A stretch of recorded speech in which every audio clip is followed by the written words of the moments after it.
No bad weather, only bad outfits. Hey everybody, Coach Brew coming to you with another episode of Windshield Wisdom. Rainy day here in rural Maine. It's February, but it's actually almost 40 degrees, and instead of snow, it's raining. So you'll see the windshield wipers going in the window, or the windshield, I should say. And the topic of today's Windshield Wisdom is there really is no bad weather, only bad outfits. And that's not only true, it's also a metaphor for your business. We get the four seasons up here. The four seasons here, people joke, are winter, deer season, black fly season, and mud season. But in all seriousness, we really do get all four seasons. Winter just happens to be the longest one.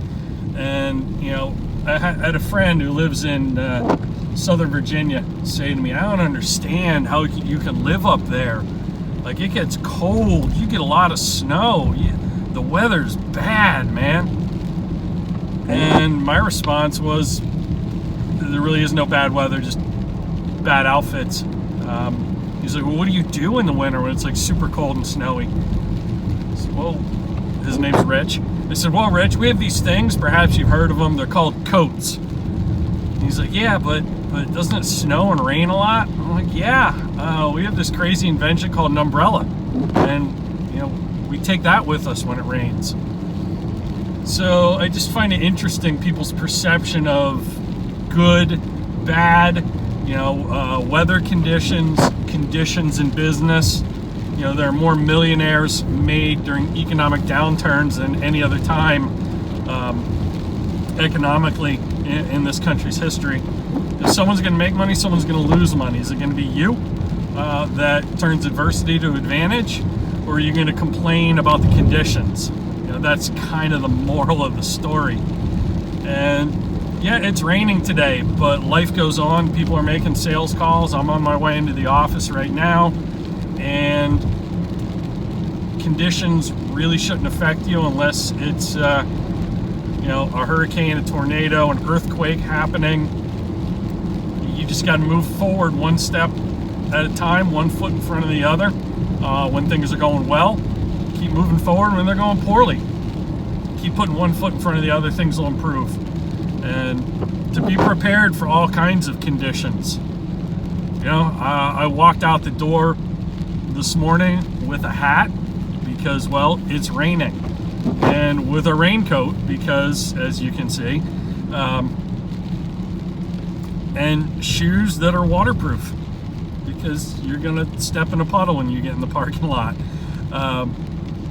But just to be prepared for what's going to happen. How are you preparing for when the economy takes a turn?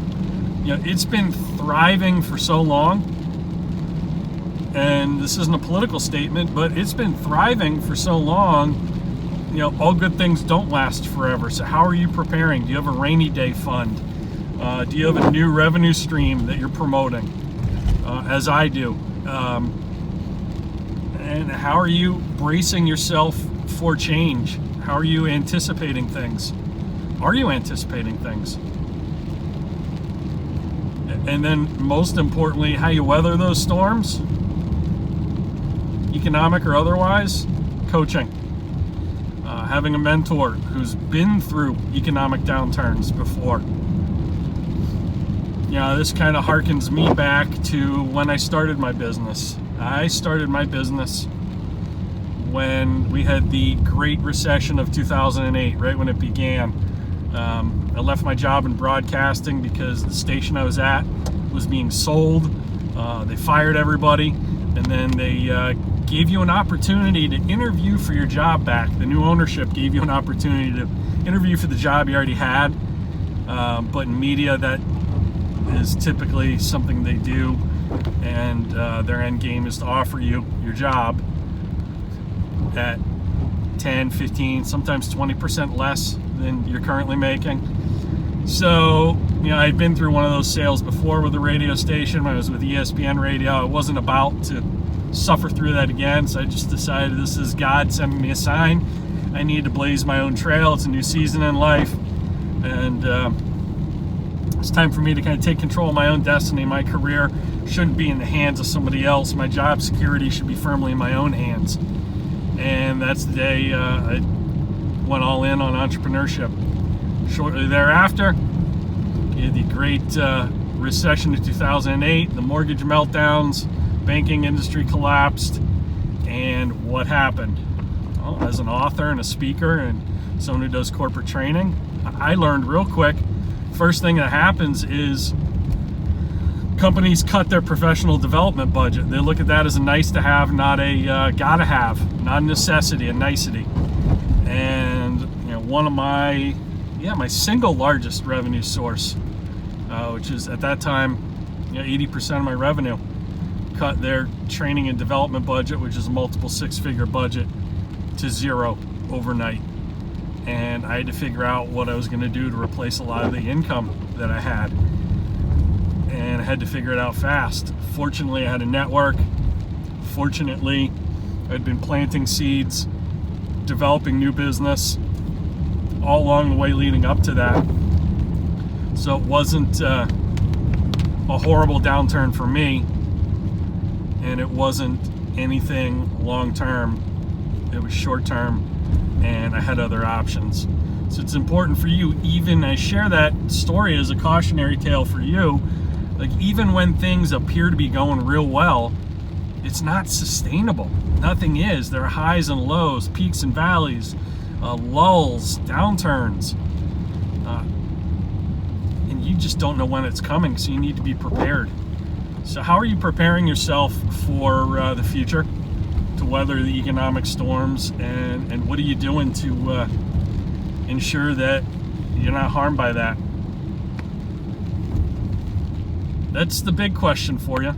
I think this weather is just a great reminder.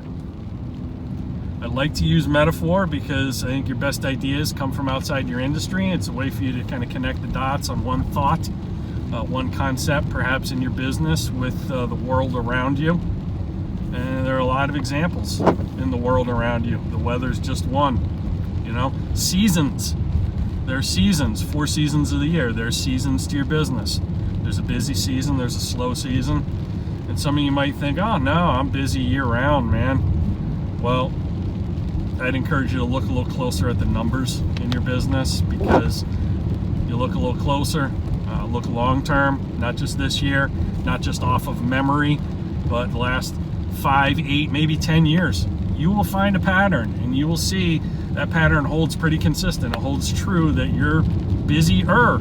Yeah, you might be busy year round, but you are busier certain times of the year than others. There's peaks and valleys and everything, my friends. I'm about to pull into the office, so I want to wrap up this episode of Windshield Wisdom. Best thing you can do, you want to see more of this, head on over, after you subscribe to my YouTube channel, head on over to CoachBrew.com. That's CoachBRU.com. Subscribe to my e-newsletter, The Daily Brew. It's not always daily, but it contains wit and wisdom like this, and when you do that, you'll actually receive a 12-page report, aka print newsletter.